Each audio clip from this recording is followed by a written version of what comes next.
What's up, everyone? Welcome to episode 5 of Courtside with Shivam and Mailee. I'm your host, Shivam Patel, coming to you live from San Antonio, Texas. And my co-host, Mailee Jones, also coming to you live from San Antonio, Texas. And I cannot tell you how excited we are to be here today. And we have a very special show with a special guest, University of Texas point guard Kyra Lambert, who's going to be joining us later in the show. So make sure you guys stay tuned for that and put your comments or put your questions in the comment section for Kyra. But Mailee, what's up? What's up?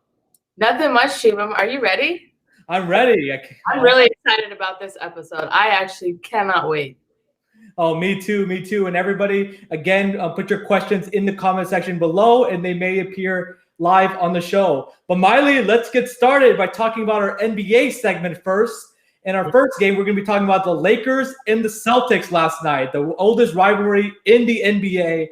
The Lakers ended up coming up on top with the 1-point win at Boston Garden, Mailee. Anthony Davis had a huge game with 27 points. He finally bounced back. He's been having a rough going the last couple nights. And LeBron doing what LeBron normally does, scoring 21 points and, of course, assisting in the game. Yeah, of course. And, the biggest matchup here was LeBron James and Jason Tatum. So it was definitely really exciting to see. But, of course, the Lakers have a really big powerhouse. So it's anybody they play against, it's going to be really difficult. It is. And like Mailee said, Jason Tatum ended up having a huge game, 30 points. He's really got it all. He has a nice step back three. He can stroke it from two, also attack the basket because he's 6'9", use his size. He's a great defender. So he's really becoming a superstar now. We all knew like coming out of Duke that he was going to be a great NBA player, but he's finally putting it together. He's really added strength and added weight, to his body. But it was just a tough break for the Celtics because the Lakers missed it at the end of the game, but then Kemba Walker had a chance coming down on the floor with about 10 seconds left to do a step-back mid-range shot. And usually 10 times out of 10, Kemba Walker nails that shot. But he's been dealing with some injuries. He's not been right. I think he came back a little bit too early. So it was just a tough break for the Celtics, last night. But I think they're going to be fine. I think they're going to be one of the top teams in the Eastern Conference. Right. And, of course, it's just one game. But, like we said earlier on previous shows, when it's a rivalry game, you have to step up. Out of all the games that you want to be, sick, sorry, and all this other stuff, the rivalry game is the game you want to step up. But, it happens. It's just one game. It's a long season. So they really have nothing to be completely worried about. Right. And the Lakers played really hard because, Mailee, this was their first time this season that they've been on a 2-game losing streak. They lost the last couple of games. They ended up getting embarrassed against Detroit, one of the worst teams in the NBA. And they've been on a long road trip, so out east for the Lakers. So I bet, they're looking towards the light at the end of the tunnel, getting back home to LA. But they got one more game they got to take care of tomorrow night against the Hawks, which should be a very, very competitive game, Mailee. But that wraps up this section with the Lakers and the Celtics. But now let's move on to our other NBA game, the Nets and the Thunder. And the Nets completely obliterated the Thunder, 147-125, Mailee. Durant did not play in this game, but James Harden and Kyrie Irving ended up both having 25 points and another huge outing for the Brooklyn Nets. Yeah, and you guys, the reason why I laugh is because that's Shivam's team. He said Nets all the way for a ring. Okay, whatever. And Kevin Durant had to sit out because he was so tired. Oh, my God, he's so tired. You get paid how many millions and you have to sit out? Are you serious? I wish somebody would pay millions to sit out. Well, he was getting some criticism because, the last, 5 Not from me, Shivam. What? Go ahead. He got some criticism from me. Exactly, because this is the last 5 meetings he's had against Oklahoma City Thunder. Of course, his former team, he's had to sit out. But I give him a pass for this game because last year was coming off an Achilles injury, so it's still early in the season. He's still kind of ramping up the form. He is in the MVP discussion, so he's been playing really well. Kyra, thank you for watching the show. She's giving a shout out to Mailee. I miss you so much. Yes. And again, I'm sorry to cut you off, Shivam, but you guys, Shivam is a big UT fan, as you can see. And, of course, coming up really soon, we have my favorite and everybody else's favorite UT women's basketball player coming up on our show. So it's really exciting. But Kevin Durant sitting out this game against the Thunder. I mean, come on. I mean, really? Coming off injury, okay, I can understand it, but really? It's a meaningless game, Mailee. Thunder are one of the worst teams in the Western Conference. It was in Oklahoma City. That still took care of business, winning by 22 points. Imagine they probably would have won by 40 points if Kevin Durant played. But I love it that they're all they're figuring it out slowly, Mailee. Kyrie Irving, James Harden, and Kevin Durant. It's still a little bit too much your turn, my turn. Like, at the end of the game, Kevin Durant needs to demand the ball. Right now, at the end of the game, James Harden is their closer, and he's struggled, especially against the Hawks. So I would like to see Kevin Durant demand the ball because he is the closer, Mailee, and he is one of the best players in the NBA, and he'll be the reason that the Nets will be able to, win a championship. But the Nets have some competition, Mailee. The 76ers have looked really good. Joel Embiid is playing like an MVP caliber level. So let's see what's going to happen in the Eastern Conference. Can the Nets come out of the East? I don't know. It's going to be very difficult. But I do think Kevin Durant and Kyrie Irving definitely players that, can score, and definitely Kyrie Irving that can dribble around, possibly dribble out, the entire shot clock. But, when you look at the stat line, you look at James Harden, he's giving you assists, he's giving you rebounds, and he's giving you points. Kevin Durant's going to give you points. He'll get you some rebounds. Kyrie Irving gives you a lot of offense. Yeah. Yeah. And so, I mean, I don't think Kevin Durant is the answer, but I do understand, Shivam, I do understand that you are UT alumni, UT fan all the way. So, I mean, I got to have some sort of consideration, right? He is making a case, though, as being the best player in the NBA because he's basically 7 foot. He has great handles. He can get to the rim. You can't block his shot. He's literally 7 feet. Like, nobody in the NBA can block his shot. So he can get a shot over whoever he wants to. And, you can even, you just have to hope he misses as a defender because there's no way you can be able to block his shot. But I love how aggressive that he's playing, and he's playing with a great mindset right now. Did you catch that game where they played Cleveland and Sexton blocked his shot and you said nobody can block his shot? Well, yeah, Sexton did block his shot. Okay, sorry. But he came from the weak side. So Kevin Durant was trying to go for a layup, and Sexton, he didn't see him. Sexton came from the weak side. I don't think he came from the weak side. I think he just came from his heart saying, I want it. He just wanted the ball. He didn't come from the weak side. Kevin Durant was all by himself. Sexton said, nuh-uh, that's not how we short people do it here. Yeah, he's only 6'1", Sexton. But yeah, major props. They did take the L both times against the Cavs, but they really recovered because that was their first game together. So I don't really it's kind of hard, to win your first game together. But I think the Nets have been really good. But we'll see. There's a long season, Mailee. But we got to move on. Let's talk about some other basketball news, Mailee. So Kai Soto of the G League announced that he's going to be leaving the G League and be going to play for the Philippines national team. I can't believe this. Oh, my God. Of course, Kai Soto is Filipino. He's looking to become the first Filipino player to play in the NBA. But it was a tough decision for him because the G League bubble is going to be starting February 10th. And this was an opportunity, for the G League select team players to be able to gain exposure, to the national audience and be able to showcase their game and play against other NBA caliber talent, Mailee. But what do you think about this move? I can understand the move. I really can. Because, of course, he is prepping for the Olympics. And there's not very many people in this world that can say they played in the Olympics. But I don't think it was a smart move long term. I think he was making the move not for the money. It wasn't really a business move. I think it was a move for what he feels is best. And every player, every professional athlete has that right to make what's best for their career, their well-being, and what they feel is right once they discuss it with their close friends and family. But I think his market is actually going to be bigger if he stayed in the G League. I see that was not a good business move. When you're thinking money-wise, and when you think of a professional athlete, it's all about money. How can I benefit from money? And I don't think that was very smart. But at the end of the day, he's got to do what he has to do. And of course, he's looking at Olympics, and playing in the Philippines. If anybody knows Southeast Asia basketball, the Philippines are basketball. I think it's China, and then I think it's Philippines, and then all the other countries behind him. But that's just what it is. And I'm really sad he left. I was really looking forward to to see him play. But of course, he's representing Southeast Asia, and I think that's still amazing. It is. And David, thank you for watching the show. He's saying Shivam isn't even hiding it anymore. UT shirt while he fanboys to the Longhorns. David, every day of the week, hook 'em.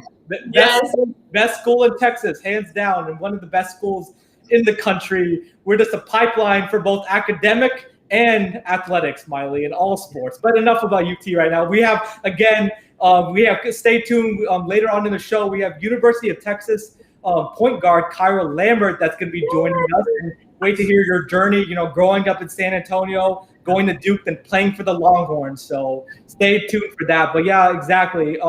Kai Sotto, he's in a precarious situation because the Philippines is only one win away from qualifying, for the Olympics. He's going to play in the Asia FIBA Qualifiers Cup, and that happens to conflict, with the G League. But you have to do whatever your heart's saying, Mailee. Because it would hurt Kai Sotto if he was playing in the G League bubble, but his heart was really with the Philippines, so it would have shown in the court. So I think he's going to play hard and continue to make a name for himself playing for the Philippines national team. Yeah, and it like I said, you have to do, any professional athlete, you have to do what's best for yourself and your family, providing for your family, providing for yourself. That's really important.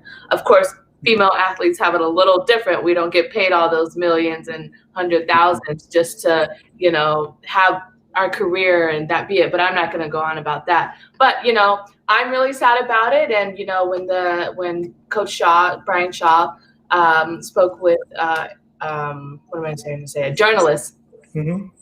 He did say it's going to be very difficult for Kai Sotto to come back because, for all of our international audience, the G League, they have a waiting list.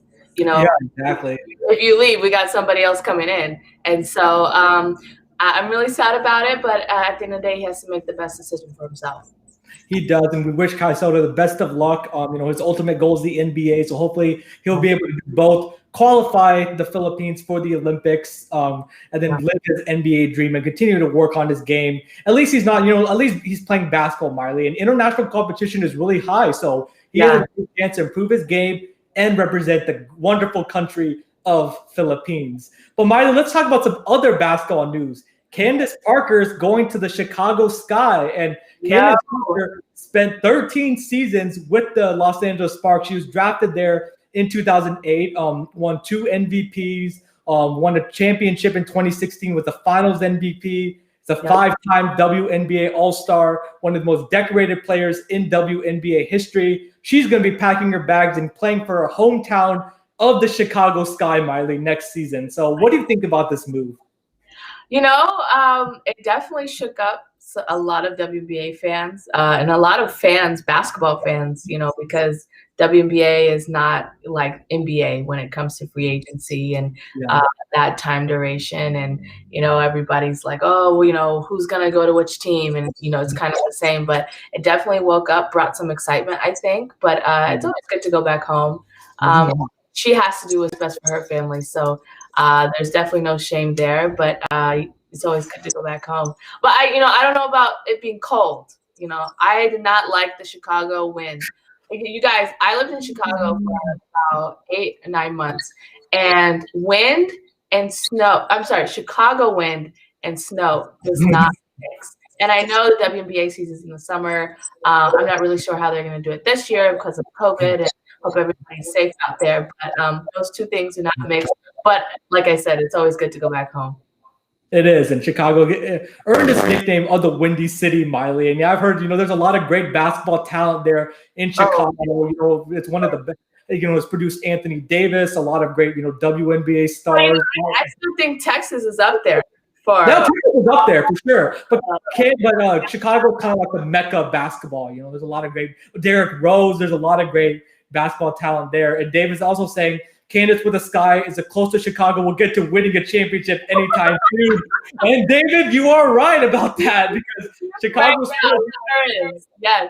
Chicago sports has been a struggle, Mailee. The Bears are, not very good right now. The Bulls, of course, are one of the worst teams in the NBA. So the Sky and David, that's actually perfect transition because I like the Chicago Sky team. You know, they have Allie Quigley, who was in the horse contest during the whole quarantine. They have a nice squad. They have great young players, great experience. But Candace is really going to bring that championship mindset because she's played at the biggest level for the biggest market in both the NBA and the WNBA, and she's going to be such an invaluable team member there. She's going to be like a coach on the floor, Mailee. Yeah, I mean, it's really just her presence. You know, it's not even making that championship mentality, but it's her presence. You know, she's going to have the rookies, of course, the other vets. They're going to respect her, and they're going to say, you know what, you know, you have this mentality of winning, and not just winning a couple games, but winning it all. That's what we want. So automatically, they're going to step up. So it's definitely a great addition. It is, and we look forward to seeing, you know, where Candace Parker, you know, how she contributes and how well the Chicago Sky do this year. I'm going to miss her in the studio, Mailee, because she's on the Tuesday night with Shaq, D. Wade, and Adam Lefko, and she's amazing. Like, well, you know, when I was there at Turner in Atlanta, I ran into her a couple of times in the hallway. She's a very nice person, very friendly person, and her basketball knowledge is just insane. And I just love the way she carries herself and the way she presents herself, you know, to the audience. But she's living her dream of continue to play in the WNBA and represent her hometown. So, Candace Parker, we're going to be watching you, and best of luck this upcoming season with the Chicago Sky. But Mailee, we got to move on to our college basketball segment. So there's been a lot of college basketball games happening. Oh man, I know Mailee is waiting, you know, for this part. But first, we got to talk about Michigan forward Naz Hillman, Mailee, scoring 50 points. Yes, you heard that right, ladies and gentlemen. 50 points against Ohio State. Unfortunately, it was a loss, but Ohio State's a very great team. She shot 66% from the field, Mailee. She also had 16 rebounds. What a performance by Naz Hillman. No, that was amazing. I know when I saw it, I just went and looked her up. She definitely put herself on the map, you know, due to her hard work, of course. Being a forward, I wouldn't say it's easy to get your points, because to get 50, that's not easy in general, you know, but being a forward, you're just right around the basket. Being a guard, that's a little bit different, you know. Not only do you got to play within the game and, you know, if you're a point guard, run the team, listen to your coach, what's the best option. But, I mean, it's still a great achievement. And, you know, definitely now I get to see a little bit more of Michigan play. So definitely shout out to Naz Hillman for this great accomplishment. It really is. And Michigan's really highly ranked team. They're number 12 right now in the country. Ohio State, who they lost to, is 14. So it was a great matchup. And Michigan's, you know, right there for the contenders for women's college basketball. Naz Hillman has been putting a lot of these performances together. She had 37 points opening night against Oakland. She's had multiple 20-point games, a couple 30-point games. So she's been really building up to this moment. And what's even more impressive, Mailee, she didn't even take one three-pointer. And, you know, nowadays, everybody, even, you know, the bigs are just obsessed with hanging around the three-point line. So that even shows you how dominant Naz Hillman was in the paint against Ohio State. Yeah, I mean, you have these 7-footers out here that want to shoot it. My goodness. Boy, if you don't get your boy and girl, if you don't get your butt down by the basket, I'm never gonna pass it to you. You know, I hate when they want to do that. Do what you work on, you know. But anyway, we'll put that. Well, that's for a different discussion. But yes, I mean, to not take any threes and still have that accomplishment, that's great. And excuse me, I said Hillman. Sorry. Hillman, yeah. She's putting herself in the National Player of the Year conversation with Rain Howard, with among others. So it's really interesting to see how Michigan finishes, but they're definitely a team, you know, to watch out for. But Mailee, let's move on to talk about the Texas Longhorns women's basketball team. So they had a nice win last night against the Texas Tech Red Raiders. Charlie Collier had 30 points. Kyra Lambert, who, again, going to be joining us later in the show, she had a nice game with 11 points. But she had 3 huge three-pointers in the second quarter. The game was kind of teetering. It was, you know, going back and forth. But her 3 three-pointers allowed UT to get a cushion of a lead, and they never, looked back. She was playing great defense, facilitating, being the awesome point guard that she is, Mailee. And what a great win by the UT women's basketball team. Right, and that's just Kyra. You know, that's Kyra basketball. I've known her since high school, and that's just what she does best. And, you know, as a guard, for her to have, I think it was 6 rebounds. I mean, you know, that's still amazing. I mean, any guard that can get over 5 rebounds, a game, averaging that. That's still really good, you know, because you definitely have your forwards there to get the rebounds, but as a point guard and, you know, her hitting those 3 threes to really get that momentum going for UT, I mean, that's just what she does. So this is nothing new to us. Not to mention for her to do it against a rivalry. You guys, you step up on the rivalry game, you know? Everybody's there to watch. The audience is there. You even have some international audience where you have to step up. Unlike some other players of Shivam freshman of the year, but you know, since we have Kyra on today, I'm not going to get too much into that. But you know, it's definitely great with Kyra. Congratulations, and she's doing what she does best. She does, and I love how she gets the rebounds and she really pushes it. She always has her eyes up because most point guards, you know, they look with their eyes down. She has her eyes up looking for her teammates, and she looks for both her own shot and her teammate's shot. And you can't speed her up, Mailee. She has a very even kill. She has a great pace to the game that she plays with. She's a great leader on the floor. She's just an all-around awesome guard. And off the floor, exactly. Oh, especially off the floor also. But UT is very lucky that they got a great gem in Kyra Lambert. So, and she's really paying dividends for this UT team this year. And she's playing great under a new head coach. You know, that's not easy to come in and having to adjust to a new system. But that really shows how coachable Kyra is and how much her mindset is about winning and doing whatever it takes for her team to win. And major congratulations to Kyra Lambert. And again, she's going to be joining us in just a couple more minutes. But Mailee, we got a couple more games to talk about. Let's talk about the UT men's basketball team. So yesterday they were supposed to play Kentucky on the road, but that game ended up getting canceled, you know, due to COVID protocols, unfortunately. But earlier in the week, they ended up losing on Tuesday to Oklahoma. It was a tough loss, 81-80. UT was missing 3 of their players. They only had 8 scholarship players available. And Shaka Smart had COVID, their head coach. So prayers up to Shaka Smart. I hope you recover well. But it was just a tough game all around. A lot of foul trouble, a lot of bad calls. It was one of the worst officiated games I've seen. But let's not mention the fact there's no excuse. You like to blame the refs. You like to blame the refs. No. But Mailee, here's what I say: it was bad on both sides. Okay, so and Oklahoma took advantage of it, Mailee. But UT ended up getting the loss, but it didn't hurt them on the bracketology. They're still a 2 seed because I think they understood the circumstances. Only playing with 8 scholarship players and your head coach, it's hard to win when all that is going against you, Mailee. Well, okay, and you guys, today I'm gonna be a UT fan. I'm sorry, I've been hard on you. Converting Mailee.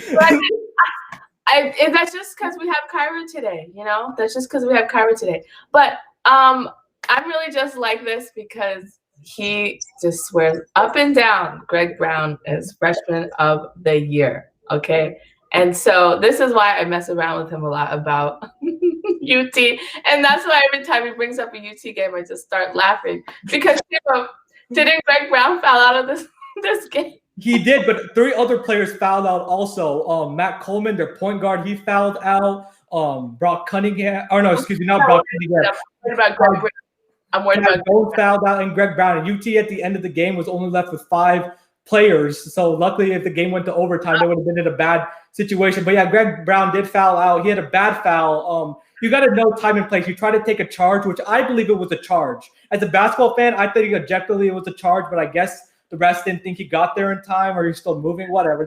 I mean, you're a Greg Brown and UT alumni, UT fan. Of course, you think it was a charge, okay? But Mailee, even the commentator, if he's in foul trouble and the refs are being hissy-fissy and they want to call these little tic-tac fouls that aren't really fouls, or if you just look at him and it's a foul, you can't do that. You can't put yourself in that situation. But he's your freshman of the year. The freshman I chose, well, the freshman I really wanted to choose decided to declare and go to the G League select team. But we're not going to even get into that. We'll talk about Greg Brown fouling out right now. Right, but Greg Brown did have 14 points, which is a pretty decent showing. He also had 6 rebounds. I think he would have propelled UT because about 2 minutes before he got fouled out, he made a huge 3, and you could just see him. He was like flexing, trying to get the bench going. I think he was like motivated, like, okay, guys, let's get back in this game, let's win. So if Greg Brown stayed in the game, I think he would have propelled UT, to a win. But it's just a freshman mistake, Mailee. But I can't actually, he's fouled out of 3 games now. The teams are just using his aggressiveness against him. He tries to use his athleticism. He goes after every fake. and the defender dropped the foul. But it was just a tough game overall by UT. I think, if they ended up, playing a little bit better defense in the second half and fouling less, I think this was a game that they could have won. But Oklahoma's not a bad team at all. Before UT, they beat a top 10 Kansas team. They beat a 5 UT team. And then yesterday, they beat a top 10 Alabama team. So this Oklahoma Sooners team is for real, Mailee. But it was just a tough one. Greg Brown should have stepped up. It was for real, huh? Shouldn't have fouled out. He's fouled out of 3 games. That's not a mistake. That's okay. I'm just going to jump after every pump fake. No, he does. He does still jump after every pump fake. And on offense, I love he's improving his stroke. But he still is a little bit too predetermined what he's going to do. Every time he gets the ball, he's either going to shoot it or dribble to his left and try to dunk it. So the defense is kind of scouting him and knows what he's trying to do, and he picks up a lot of charges as a result. But he had a nice dunk against Oklahoma, at least. So at least that was on the highlights. That was on the highlights, Mailee. But like I said before, and Coach Calipari is my favorite college coach. But he said that there's no such thing. If you want to play this game of basketball and you say you want to go to the league and you want to play at the top, there's no such thing as, oh, he's a freshman. Oh, he's just a freshman. Oh, he's a rookie. He's just a freshman. No, if you want to play, come out and play. But if you want it in your heart, it's not about, okay, this is some rookie stuff. I don't know what's going on. No, it's how bad you want to play. But that's the freshman you chose. Yeah, but he's outstanding on the defensive end. Like he's just a great defender when he decides to get his head in. He has some nice blocks. He's a great rebounding guard. He gets like these really aggressive rebounds in traffic. So Greg Brown's playing well. But hopefully UT can get their act together. They got a huge game this week against number 2 Baylor on Tuesday. So that's gonna be a big game. So let's see what's going to happen, Mailee. But we got to move on. So we just have one more game we got to talk about before Kyra Lambert's going to be coming on the show. Iowa against Illinois. So Illinois ended up getting the W on Iowa. Luka Garza, I have to admit, he had his worst game of the season, 14 points and 6 rebounds. Illinois was completely double teaming him and really daring the other Iowa guards to beat them. But just a tough game for Iowa, Mailee. Their defense is still absolutely horrible, pathetic. But it shows, they don't play defense. And when your shots aren't falling, you're going to lose, Mailee. So that's something that Iowa still needs to improve on. I mean, you're almost halfway over in the season. You got to get it together. I mean, you can't just be like, okay, the next game we're going to understand how to play defense, because clearly we're not having it together. But I will say, Luka Garza has been having a pretty solid season. And thank you. What? Hold on, Shivam. This is probably just one of those games where he's just not with it. Yeah. I'm going to give you today where he's just not really with it. And, that can happen. I still think he should have declared last year, but, that's just my opinion. He decided to stay one more year and play amateur basketball. And win a championship. He's trying to win a championship, Mailee, I think. We'll see. Win an amateur championship. Go win a professional championship. That's different, Hey, let me play for free and win a championship. That makes a lot of sense, right? Oh, my goodness. But, it's just one of those games, so it happens. Yeah, but still, Luka, when he's getting double teamed, he still needs to be a little bit more aggressive. I thought at times he was being a little too passive, and Illinois started getting in his head a little bit, Mailee. So now Illinois really put the blueprint, for the rest of the country on how to beat this Iowa team. Iowa's still a 2 seed, in the NCAA tournament, so they're still going to be a really strong team going forward. But it's not an easy Big Ten, Mailee. So let's see how Iowa bounces back, but. Let's talk about Mailee. Our guest is we're going to get started with our guest, Kyra Lambert. So let me just give a quick introduction before we show the video. You guys intro video. So Kyra Lambert grew up in San Antonio, went to Samuel Clemens High School, went to Duke University, got her degree from Duke, then getting her master's now at UT, and she's playing for the Texas women's basketball team. So Kyra Lambert is going to be live on the Courtside with Shivam and Mailee. But before then, let's cue up the intro video. To pass left quarter, Kyra Lambert, three-pointer good.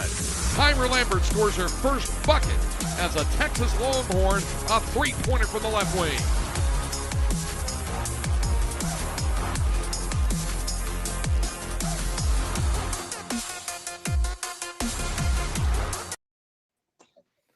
Let's welcome Kyra Lambert to the Courtside and Shivam and Mailee. So Kyra, first of all, hook 'em and welcome to the show. Thank you. How are y'all? Doing good. Good. So happy to see you, Kyra. This is awesome. I know it's been so long. Thank you guys for having me. Yes. Thank you. And Kyra, Mailee's slowly converting to a UT fan. So we're going to get her wearing the burnt orange not too long. But Kyra, we wanted to first talk about growing up in San Antonio, playing high school basketball here. Kind of how was that experience for you? Yeah, growing up in San Antonio, the basketball scene is big than a lot of people think. There's a lot of different teams, a lot of great competition, a lot of great players that have come out of San Antonio. So to have, those role models growing up and, hopefully being one of those role models now was really great and was a foundational experience really to where I eventually went with basketball. Nice. Yes. So out of high school, Kyra, you ended up signing with Duke University. So kind of tell us why you chose Duke, coming out of high school. Yeah. So I just wanted the best of both worlds, I guess you could say. My parents always preached to me about academics coming first and how basketball won't last forever.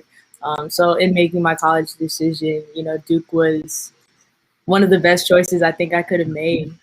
It's a degree that will get me into doors just based off of the name alone, no matter, what I majored in or, what I did while I was there. Just the Duke network is incredible.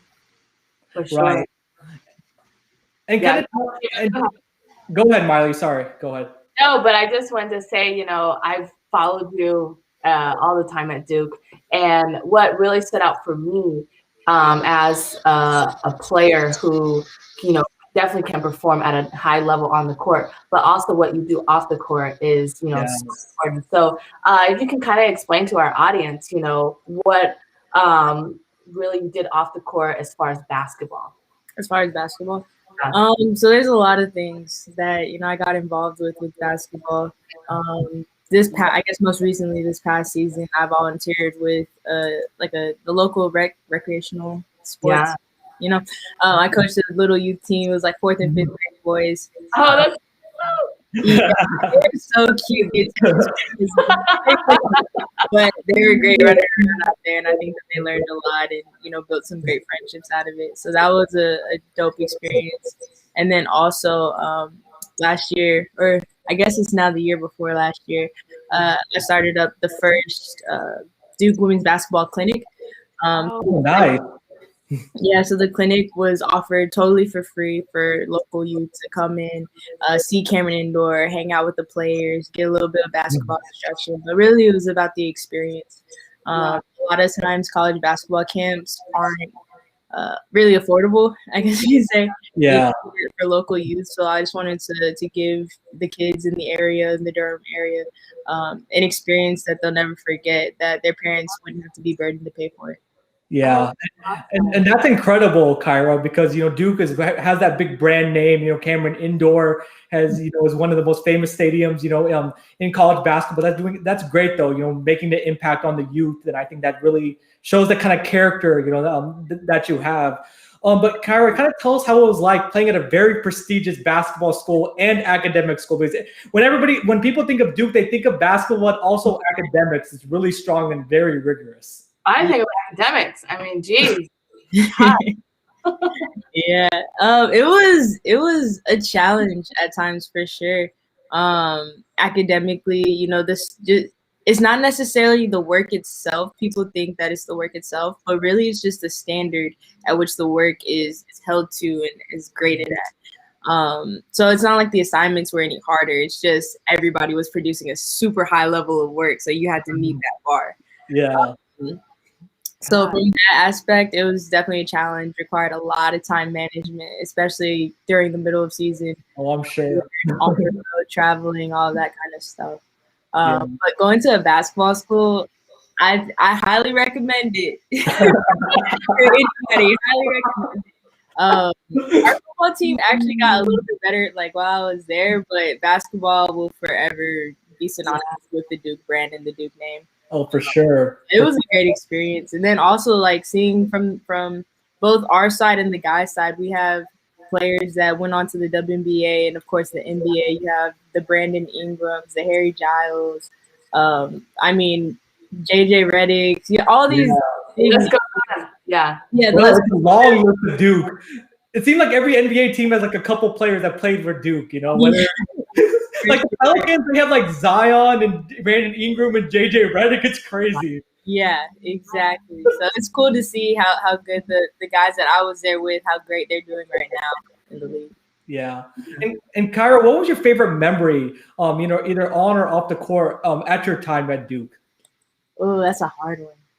On the court, I would say was when we beat South Carolina in Cameron Indoor, the same year that they went on to win the national championship. Yeah. That was a special memory. The gym was packed. They had traveled buses and buses of fans from South Carolina.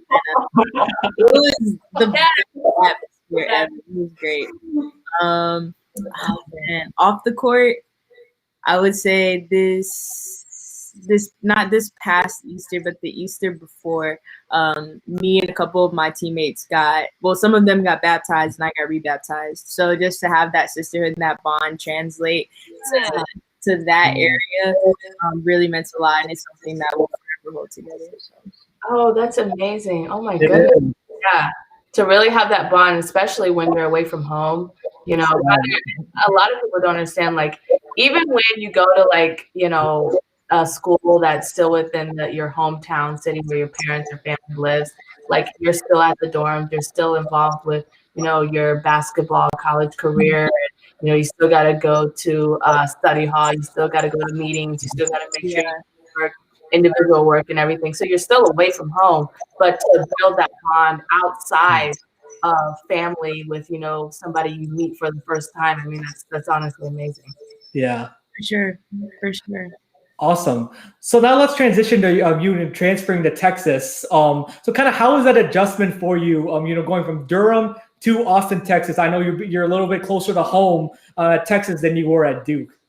Yeah, I mean, that's the biggest thing is I'm able to pop up on my parents whenever I want now.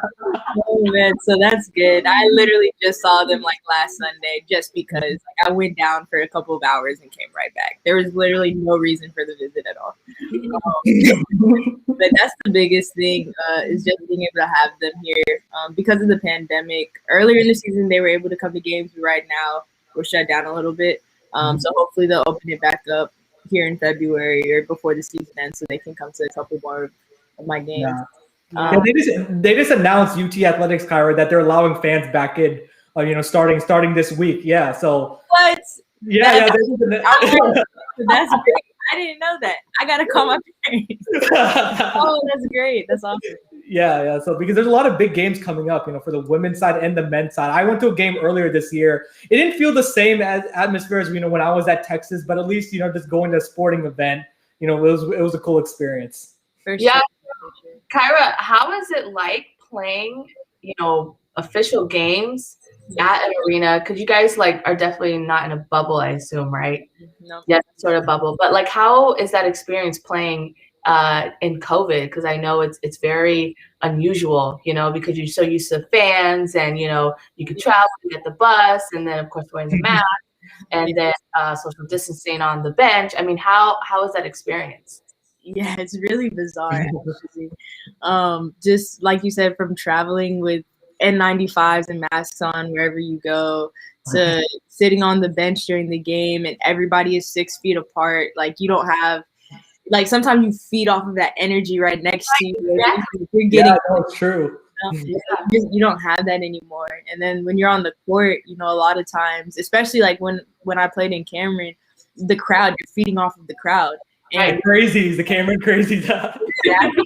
And now it feels almost like a close scrimmage. Like when you don't have any fans in the stands, it's like a scrimmage with real jerseys and referees. It just counts, right? The game counts. It's basically the same, but it counts on the win-loss. That's basically the only difference. I imagine it's very different. I can only imagine this, but you know, when you're on the bench and you know I guess you're just so used to, you know, somebody sitting right next to you, you could just talk, hey, like this is what we got to do, or you know, why is she looking like that? She can quit biting her nails because that's why she can't. You know, it seems like now you got to scream at them, you know, because they're 6 feet say. It's like, okay, it's not a secret no more. Everybody, the alumni up there is hearing what we're saying. So yeah, exactly. And then another part of that is, when you look at your coach and they're telling you something on the court. Well, our coaches, like, since they're wearing masks, I have to tell them, like, pull down your mask because I don't know what you're saying. Oh, I never thought of Right. I know what you're saying sometimes. So because it's harder, you can't read the lips, at least. Yeah, because they have a mask on it. So we have a question, from the audience. Ishani Patel is asking, Kyra, what's your favorite part about playing for UT? And by the way, Ishani's my sister, and she's a senior at UT. So you can the whole UT community, Mailee. I love it. My favorite part, I think, would be being so close to home. Like, I think I definitely took it for granted while I was here, just having like that physical support and that physical presence.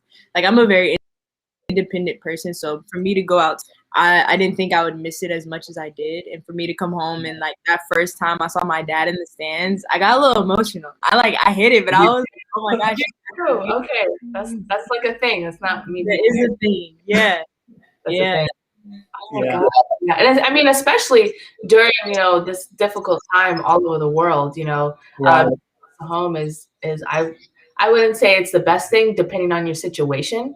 But as far as, you just don't know who has COVID or who doesn't. You need to go to the store to get something you need, and you don't know if somebody's being careless. So it definitely is good to be close to home. Like you said, you just drive down for no reason, just to stop it, and then drive back, just to have that. I wouldn't say it's a luxury, but really just to be there for your family.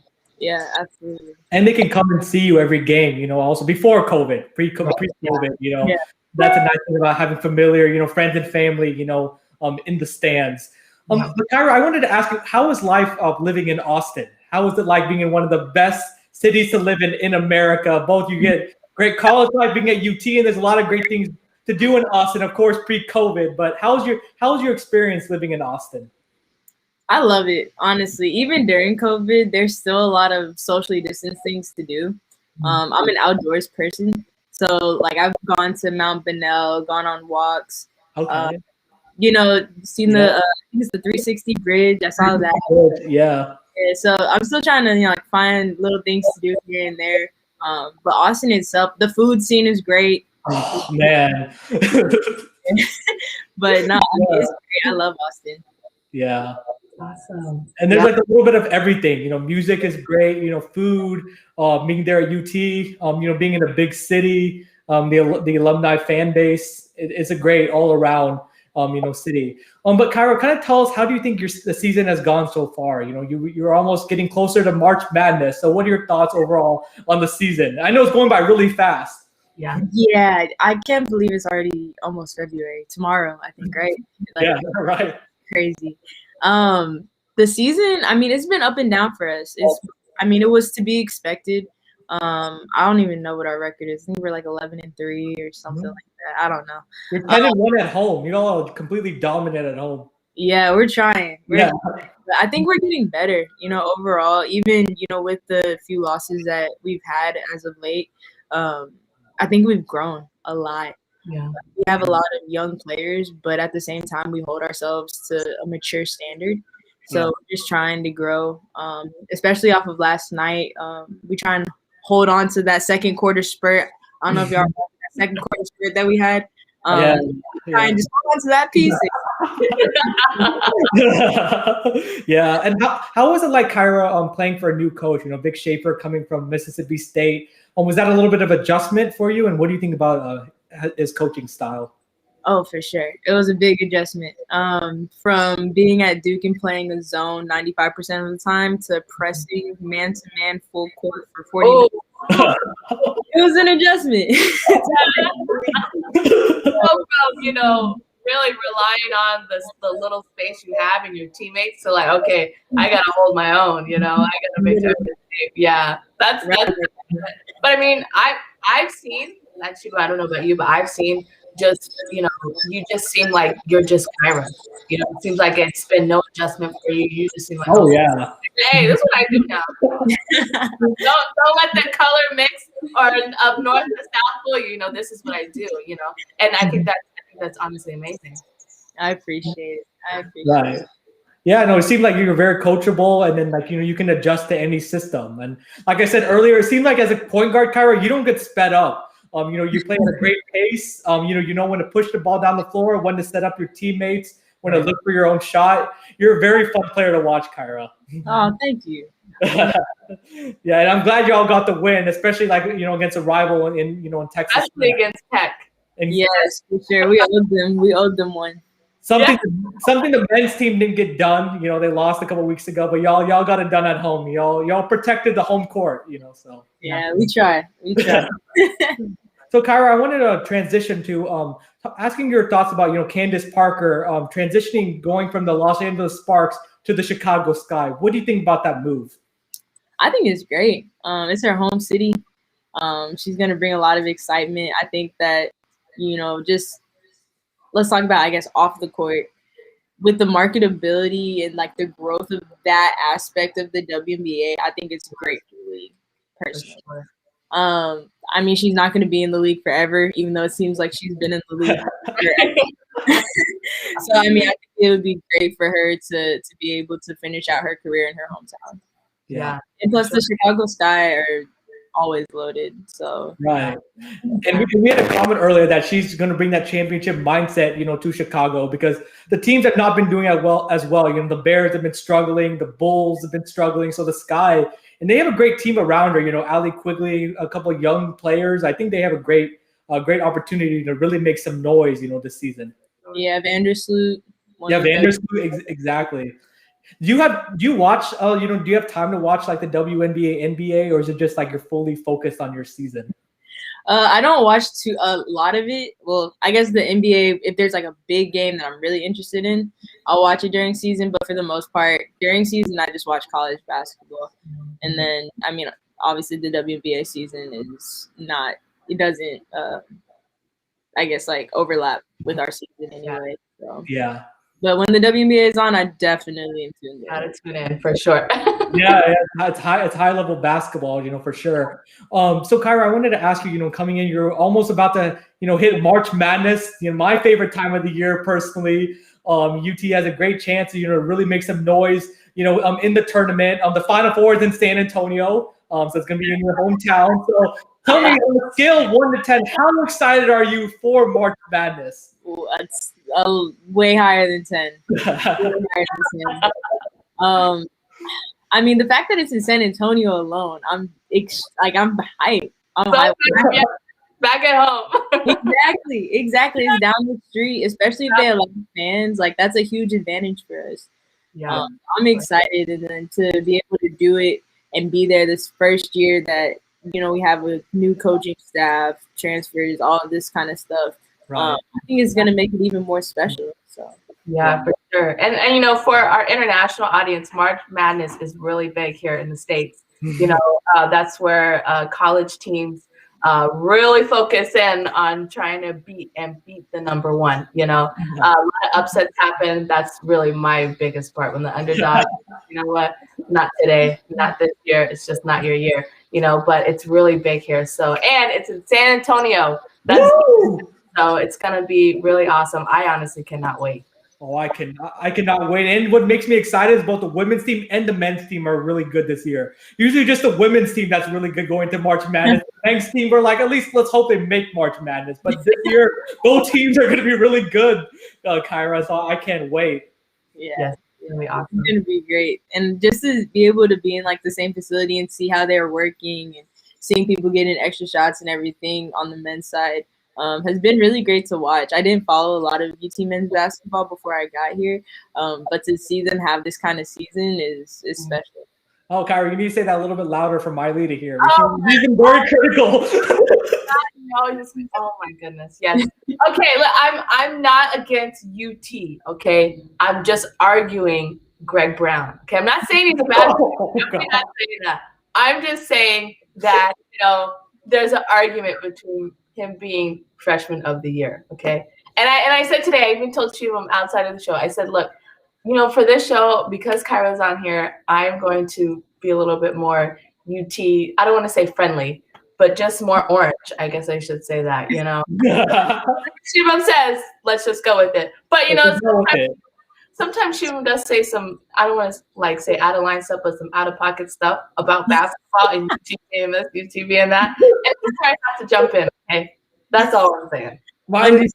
Understandable. No, Kyra, I only bring facts to this show. Everything I say is true.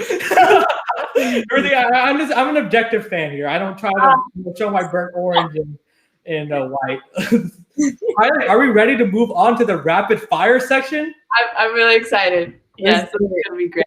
All right. So in our last section, with Kyra, we have a special rapid fire. We're gonna ask some questions to Kyra. Let's see how she answers. But the first question, Kyra, what's your favorite WNBA team?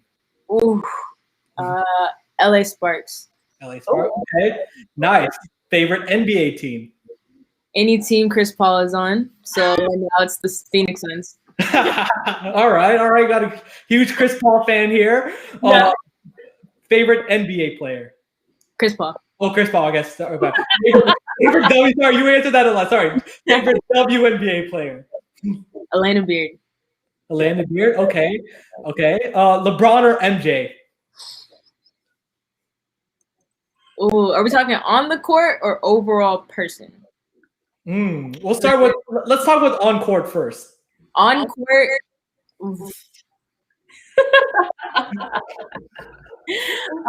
As a basketball player, I literally can't choose. I would say LeBron is unguardable, but MJ earned and worked for every single thing that he got. Okay. What about off the court? Off the court, LeBron. Yeah, it's hands down LeBron. I guess no competition there. Austin or San Antonio? Oh. To live? Yeah, to live. To live, Austin. Austin, yep. I love San Antonio, but I gotta be objective. Austin is just at another level, Mailee. All right, this is the tough question, Kyra, but Duke or Texas? Whoa. Wow. Oh God, we might have put you on the spot. I mean, my heart bleeds Duke blue. I mean, because I haven't graduated from Texas yet, I'm gonna say Duke. That's a good point. Okay. That's a safe answer. No, that's fair. That's fair. And Duke is Duke. They're one of their brand. Oh no. You're good, Karen. No problem. All right. Barbecue or Tex-Mex? Oh. I'll say Tex-Mex. Oh, yes. That's what I'm talking about. Red meat. So I'll say Tex-Mex. Even though brisket. Yeah, that's it right there. Brisket, for sure. Sure. Our favorite artist? Drake and J. Cole. All right, nice. Favorite movie? Ooh. The Great Debaters. All right.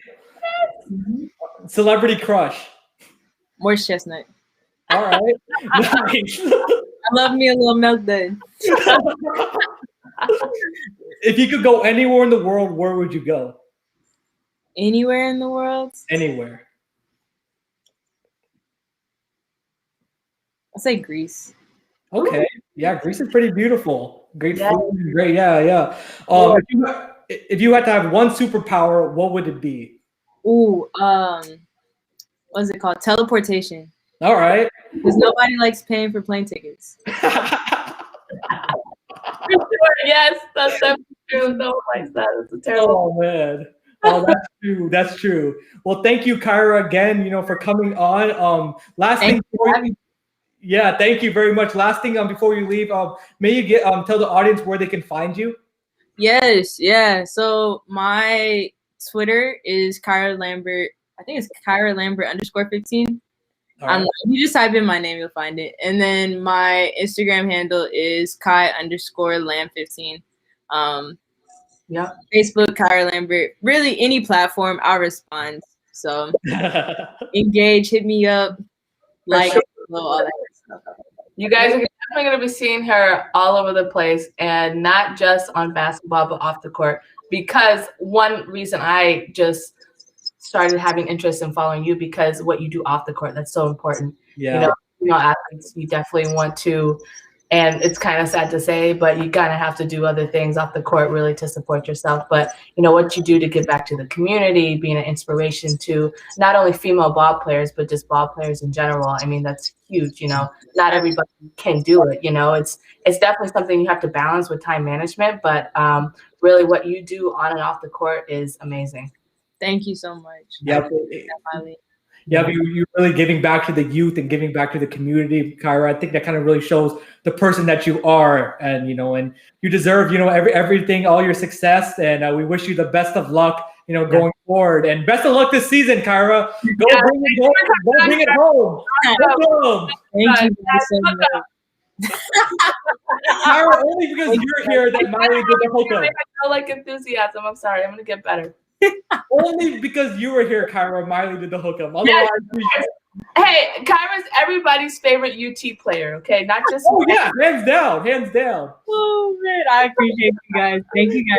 Hands down. Mailee usually does the horns down, but she's doing the horns up today, so I appreciate that. Oh, y'all are awesome. I appreciate y'all. Thank you for having me. Thank you so much, Kyra.